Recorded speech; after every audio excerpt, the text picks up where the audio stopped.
Students, मैंने अपने पूर्व वीडियो में मैं doctor Ranjana Garg, political science, government arts college Dausa, मैंने अपने पूर्व वीडियो में भारत की विदेश नीति शुरू करी थी, जिसमें मैंने आपको भारत की विदेश नीति के उद्देश्य समझाने का प्रयास किया था। अब इसी के सेकंड पार्ट के रूप में मैं भारत की विदेश नीति के निर्धारक तत्व कि कैसे भारत की विदेश नीति बनी उनका जिक्र करूँगी।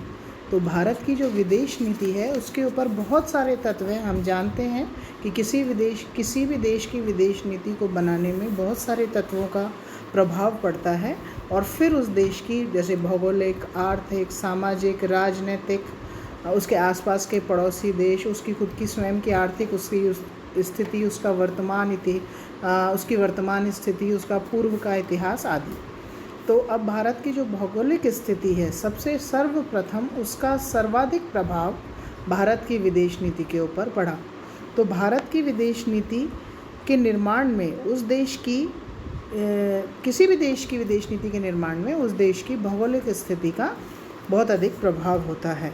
अगर हम भारत की बात करें तो भारत की विदेश नीति के निर्धारण में भारत के आकार, एशिया में उसकी विशेष स्थिति तथा दूर दूर तक फैली हुई भारत की सामुद्रिक और पर्वतीय सीमाओं का विशेष स्थान रहा है।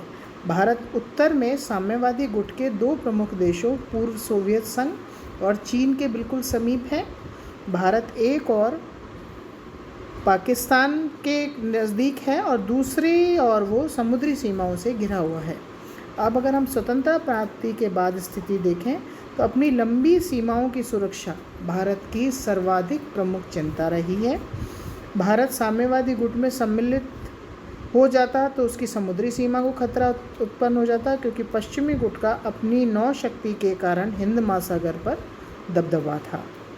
यदि भारत पश्चिमी गुट में सम्मिलित होता तो उत्तरी सीमा पर साम्यवादी गुट का उसके ऊपर प्रभाव पड़ता। तो इसीलिए भारत ने क्या किया, दोनों ही गुटों में वो शामिल नहीं हुआ, ना पश्चिमी में ना साम्यवादी में, और उसने गुट निरपेक्षता का एक नया रास्ता निकाला कि वो दोनों गुटों से दूर रहकर अपनी स्वतंत्र रीति नीति अपनाएगा। इसका हम अलग से जिक्र करेंगे। हिंद महासागर में भारत का सबसे बड़ा हेतु यह था कि वह स्वतंत्र एवं शांति का क्षेत्र बना रहे। भारत इस बात को स्वीकार नहीं करता कि ब्रिटेन के इस क्षेत्र से हट जाने से किसी प्रकार की शक्ति शून्यता की स्थिति को पैदा हुई है। भारत की यही धारणा है कि यदि कोई शून्यता उत्पन्न भी हो गई है तो हिंद महासागर के तटवर्ती राज्य शून्यता को पूरा रखने की क्षमता रखते हैं। अतः भारत डियागो गार्सिया में अमेरिकी सैनिक अड्डों का उतना ही विरोधी है जितना कि वह क्षेत्र में बढ़ते हुए सोवियत प्रभाव का विरोधी रहा है। भारत की धारणा है कि इस क्षेत्र में महाशक्तियों की गतिविधियां बढ़ जाने से उसकी सीमाओं एवं व्यापार को खतरा उत्पन्न हो सकता है। तो 1997 में भारत तथा 13 अन्य देशों ने हिंद महासागर के तटवर्ती क्षेत्रों के बीच सहयोग बढ़ाने के उद्देश्य से Indian Ocean Rim Association for Regional Cooperation हिम्मत शेष नाम है इसका के गठन की घोषणा की।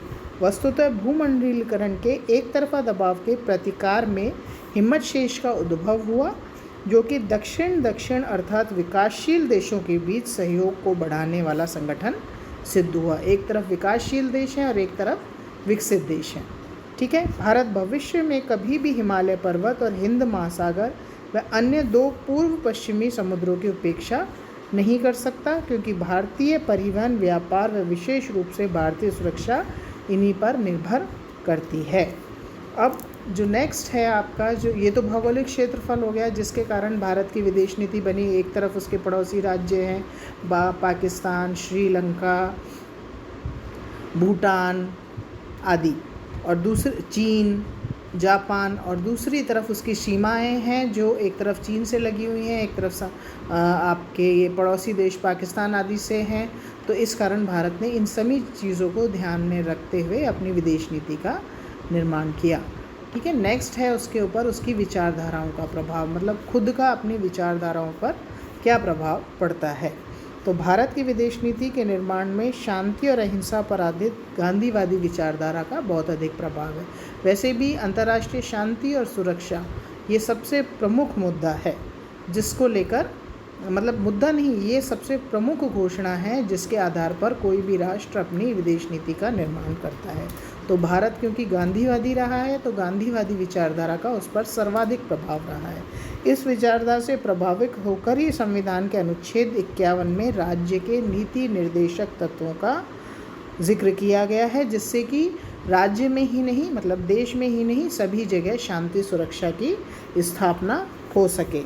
इसकी चर्चा करते हुए हडसन लिखते हैं, हडसन जो एक विचारक हैं वो लिखते हैं कि गांधी के शांतिवाद ने देश को ये भरोसा दिलाया कि विश्व में शांति समझौते से ही स्थापित हो सकती है। मतलब शांति जो है वो केवल समझौते से स्थापित हो सकती है और किसी के आधार पर नहीं हो सकती, ना कि रक्षात्मक संगठन बनाने से। जैसे नाटो, सीटो ये सब संगठन बना रखे हैं रक्षात्मक, इनका भी जिक्र करेंगे।